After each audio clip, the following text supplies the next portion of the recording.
ఇదే అంశానికి సంబంధించి పూర్తి అప్డేట్ మా ప్రతినిధి రాజు ఢిల్లీ నుంచి అందిస్తారు. రాజు, ఎట్టకేలకు వైసీపీ కూడా తమ మద్దతు అభ్యర్థి రాధాకృష్ణన్ కంటూ కూడా ప్రకటించడం జరిగింది. దీనికి సంబంధించిన పూర్తి ఇన్ఫర్మేషన్ ఏంటి? ఎస్ నళిని, ఏ విధంగానైతే సెప్టెంబర్ 9న జరిగేటటువంటి ఉపరాష్ట్రపతి పదవికి సంబంధించినటువంటి ఎన్నికకు సంబంధించి ఇప్పటికే వివిధ పార్టీల మద్దతు కోసం బీజేపీ తరఫున సీనియర్ మంత్రి రాజ్నాథ్ సింగ్ బరిలోకి దిగారు. ఆయన అందరితో కూడా అంటే రంగంలోకి దిగి అందరితో కూడా సంప్రదింపుల ప్రక్రియ అనేది చేశారు. సో దానికి అనుగుణంగానే వైసీపీ అధినేత వైఎస్ జగన్మోహన్ రెడ్డితో రాజ్నాథ్ సింగ్ మాట్లాడారు. ఆ తర్వాత పార్టీలో ఉన్నటువంటి ముఖ్య నేతలతో సంప్రదింపులు జరిపిన తర్వాత వైఎస్ జగన్మోహన్ రెడ్డి కీలక నిర్ణయం తీసుకున్నట్టుగా తెలుస్తుంది. తమ పార్టీకి సంబంధించినటువంటి మొత్తం 11 మంది ఎంపీలు అంటే రాజ్యసభలో ఉన్నటువంటి 7, దాంతోపాటు ఏదైతే లోక్సభలో ఉన్నటువంటి 4, మొత్తం 11 మంది ఎంపీల మద్దతు బీజేపీ ఏ విధంగానైతే ఎన్డీఏ కూటమికి సంబంధించినటువంటి సిపి రాధాకృష్ణన్కే తమ మద్దతు ఉంటుందనే విషయాన్ని స్పష్టం చేశారు. గతంలో కూడా అంటే నేరుగా ఎన్డీఏలో లేకపోయినప్పటికీ కూడా వివిధ బిల్లుల సమయంలో వైసీపీ కీలక నిర్ణయాలు తీసుకుంటూ వచ్చింది.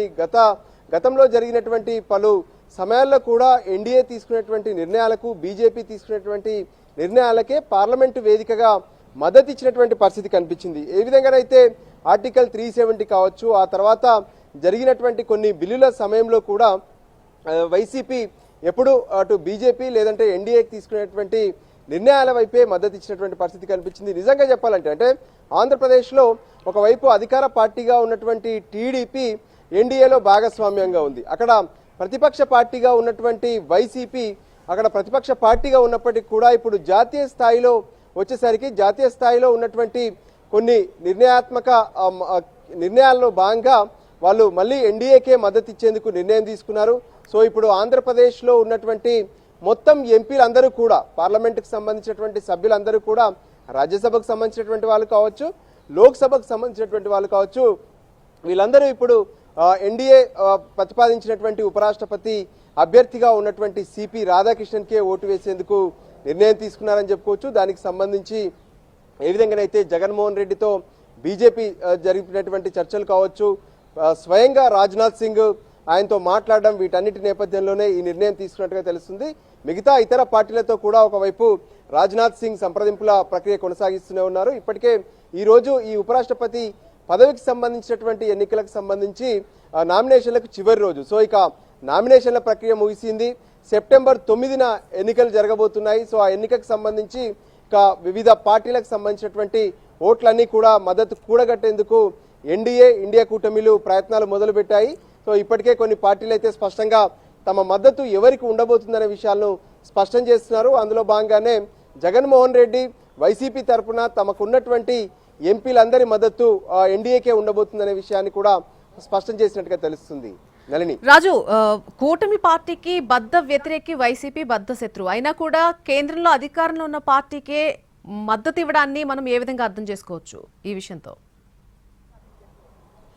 ఎస్, మనం నిజంగా ఈ విషయంలో గనక ఒకసారి పరిశీలిస్తే మొదటి నుంచి కూడా అంటే ఎప్పుడైతే ఉమ్మడి ఆంధ్రప్రదేశ్కు సంబంధించినటువంటి వ్యవహారంలో అక్కడ ముఖ్యమంత్రిగా వైఎస్ రాజశేఖర్ రెడ్డి మరణం తర్వాత జరిగినటువంటి పరిణామాలు, ఆ తర్వాత వైఎస్ఆర్సీపీకి సంబంధించినటువంటి ఏ విధంగానైతే అటు పార్టీని ఏర్పాటు చేయడం, ఆ పార్టీ ఏర్పాటు జరిగిన తర్వాత జరిగినటువంటి పరిణామాల నేపథ్యంలో కాంగ్రెస్కి సంబంధించి పూర్తిగా కాంగ్రెస్తో దూరం అయ్యారు జగన్మోహన్ రెడ్డి.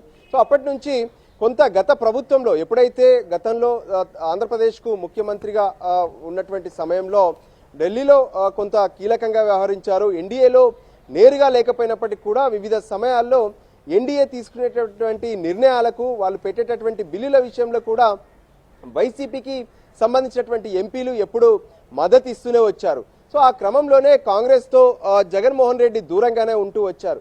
ఇప్పుడు కాంగ్రెస్ సైతం మరి చర్చలు జరిపిందా ఏంటి అనేది తెలియకపోయినప్పటికీ కూడా కాంగ్రెస్కు మద్దతు ఇవ్వకపోవడం ఒక విషయం అయితే, సో రాష్ట్ర ప్రయోజనాలకు సంబంధించినటువంటి విషయంలో కావచ్చు, గతంలో ఏ విధంగానైతే రాష్ట్రానికి సంబంధించినటువంటి కొన్ని కీలక అభివృద్ధి విషయాలకు సంబంధించి కేంద్రం నుంచి మద్దతు తీసుకున్నటువంటి విషయాలు, వీటన్నిటిని కూడా పరిగణలోకి తీసుకోవాల్సినటువంటి అవసరం ఉంది.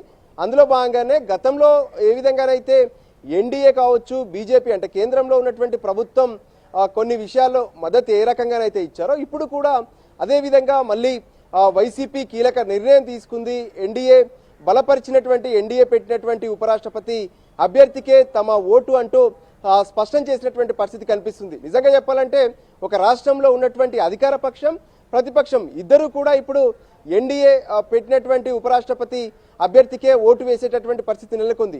వాస్తవానికి ఇప్పుడు రాష్ట్రంలో వాళ్ళిద్దరూ శత్రువులనే చెప్పుకోవచ్చు. ఒకవైపు అక్కడ ఉన్నటువంటి రాష్ట్రంలో ఉన్నటువంటి టీడీపీ వర్సెస్ వైసీపీ అన్నట్టుగా సాగుతున్నటువంటి పరిస్థితుల్లో కానీ జాతీయ రాజకీయాల విషయానికి వచ్చేసరికి కావచ్చు, లేదంటే ప్రస్తుతం జరుగుతున్నటువంటి ఉపరాష్ట్రపతి పదవికి సంబంధించినటువంటి ఎన్నిక విషయంలో కావచ్చు, దీంట్లో మాత్రం పూర్తి స్థాయిలో అంటే ఏ విధంగానైతే కాంగ్రెస్ కు లేదంటే ఇండియా కూటమికి మద్దతు ఇవ్వలేనటువంటి నిర్ణయం తీసుకున్నారో అందుకోసమే ఎన్డీఏకే మద్దతు అని చెప్పి జగన్ స్పష్టం చేశారు. మనం చూస్తూనే ఉన్నాము ఏ విధంగానైతే తాము ఎన్డీఏలో లేము, ఇండియా కూటమిలో లేమనే విషయాన్ని స్పష్టం చేశారు. అయితే ఎప్పుడైతే కొన్ని కీలక సమయాల్లో మాత్రం తమ నిర్ణయాన్ని తీసుకోవాల్సినటువంటి సమయంలో వాళ్ళు ఖచ్చితంగా ఎన్డీఏ వైపే మొగ్గు చూపినటువంటి సందర్భాలే వైసీపీని పరిశీలిస్తే ఎక్కువగా కనిపిస్తున్నాయి. నళిని, ఎస్, అటు ప్రతిపక్షంలో ఉన్న వైసీపీ ఆల్రెడీ మద్దతు ప్రకటించింది. ఇటు తెలంగాణ విషయానికి వస్తే కేటీఆర్ ఆల్రెడీ చెప్పారు, రేవంత్ రెడ్డి సపోర్ట్ చేస్తున్న వ్యక్తికి ప్రతిపాదించిన వ్యక్తికి మేము సపోర్ట్ చేసేది లేదు అంటూ కూడా. సో ఉపరాష్ట్రపతి ఎన్నిక అనేది లాంఛనప్రాయం కాబోతుందని అర్థం చేసుకోవచ్చా రాజు? ఎస్, నిజంగా చెప్పాలంటే ఇప్పుడు ప్రస్తుతం అంటే పార్లమెంట్ లో ఉన్నటువంటి సభ్యులకు సంబంధించినటువంటి విషయాన్ని కనుక మనం పరిశీలిస్తే లోక్సభలో మొత్తం స్థానాలకు సంబంధించి ఒక ఖాళీ ఉంది, రాజ్యసభలో 5 ఖాళీలు ఉన్నాయి. అంటే మొత్తం 786 స్థానాలకు 88 స్థానాలకు సంబంధించినటువంటి విషయంలో 6 ఖాళీలు పోను 782 స్థానాలు ఇప్పుడు ఉన్నాయి. సో వాటిలో ఇప్పటికే అంటే 425 పైగా అభ్యర్థులు మొత్తం అంటే ఎవరైతే ఎంపీలు ఉన్నారో వాళ్ళందరూ ఎన్డీఏకు మద్దతు ఇస్తున్నారు, ఎన్డీఏలో భాగస్వామ్యంగా ఉన్నారు. సో ఇక మిగతా వాళ్ళలో ఇప్పటికే కొంత క్లారిటీ ఉన్నప్పటికీ కూడా వైసీపీ కావచ్చు, బీఆర్ఎస్ పార్టీలు ఈ రెండు కూడా మేము ఏ కూటమిలో లేము అని చెప్తూ వచ్చారు. కానీ ఇటువంటి ఎన్నికల సమయంలో ఖచ్చితంగా ఇక్కడ ఉన్నటువంటి ఎన్డీఏ కావచ్చు, ఇండియా కూటమిలో వాళ్ళతో సంప్రదింపులు జరిగేటటువంటి పరిస్థితి ఉంటుంది. సో రాష్ట్ర నాయకత్వాల విషయాన్ని పక్కన పెడితే జాతీయ స్థాయిలో జరిగేటటువంటి ప్రయోజనాలను పరిశీలిస్తూ ఖచ్చితంగా మీరు తమ అభ్యర్థికి ఓటు వేయాలంటూ వాళ్ళతో చర్చలు జరిపేటటువంటి పరిస్థితులు ఉంటాయి. సో దానికి అనుగుణంగానే కేటీఆర్ ఇప్పటికే స్పష్టం చేశారు, ఏ విధంగానైతే ఈ యూరియాకి సంబంధించి తమ రాష్ట్రానికి కావచ్చు లేదంటే రాష్ట్ర ప్రయోజనాల కోసం ఎవరైతే పాటుపడతారో వాళ్ళకే తమ మద్దతు అనే విషయాన్ని కూడా స్పష్టం చేశారు. సో ఇప్పటి వరకు ఉన్నటువంటి ఈ బలాలన్నింటినీ కూడా పరిశీలిస్తే ఎన్డీఏ కూటమి అభ్యర్థికే ఎక్కువ మంది మద్దతు అనేది స్పష్టంగా కనిపిస్తుంది. అయినప్పటికీ కూడా ఇండియా కూటమి నుంచి పోటీ చేస్తున్నటువంటి జస్టిస్ బి సుదర్శన్ రెడ్డి అంటే ఈ ఎన్నికకు సంబంధించి ఎంపీలకు ప్రత్యేకంగా ఎటువంటి విప్ అనేది ఉండదు. అంటే మీరు ఖచ్చితంగా ఈ అభ్యర్థికే ఓటు వేయాలంటూ ఏ పార్టీ కూడా విప్ ఇవ్వదు.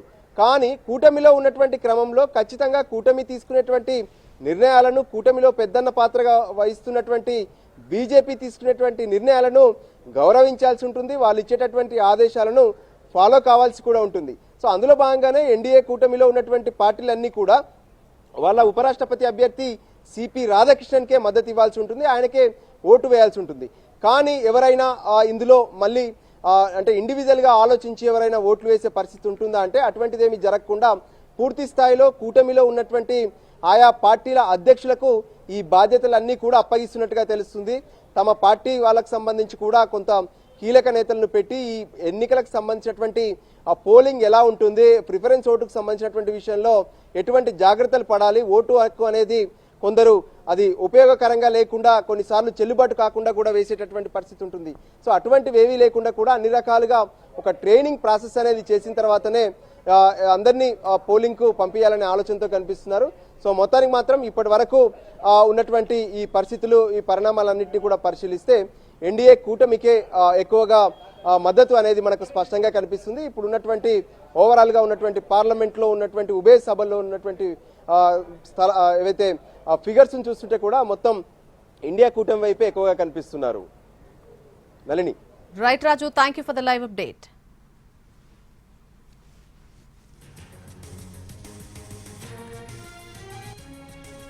మొత్తం సినారియో చూస్తుంటే ఎన్డీఏ అభ్యర్థి రాధాకృష్ణన్ కే ఎక్కువగా అవకాశాలు ఉన్నట్టుగా కనిపిస్తున్నాయి. ప్రస్తుతం విపక్షాలు కూడా చాలా మటుకు ఎన్డీఏ అభ్యర్థికి మద్దతు పలుకుతున్నట్టుగా మనకు తెలుస్తోంది. ఉపరాష్ట్రపతి పదవికి సంబంధించి జరిగేటువంటి ఎన్నికల్లో నెంబర్ గేమ్ ఉండకూడదు అనే ఉద్దేశంతో బీజేపీ అభ్యర్థికి మద్దతు ఇస్తున్నామని కాసేపటి క్రితమే వైసీపీ సీనియర్ నేత బొత్స సత్యనారాయణ కూడా ప్రకటించారు. పార్టీ పెట్టినప్పటి నుంచి కూడా ఈ విషయంలో జగన్ ఇదే విధానాన్ని అవలంబిస్తున్నారని అని చెప్పుకొచ్చారు. నెంబర్ గేమ్ కు అవకాశం ఇవ్వకుండా మెజారిటీ ఉన్నటువంటి అభ్యర్థికే మద్దతు ఇస్తున్నామని తెలిపారు ఆయన.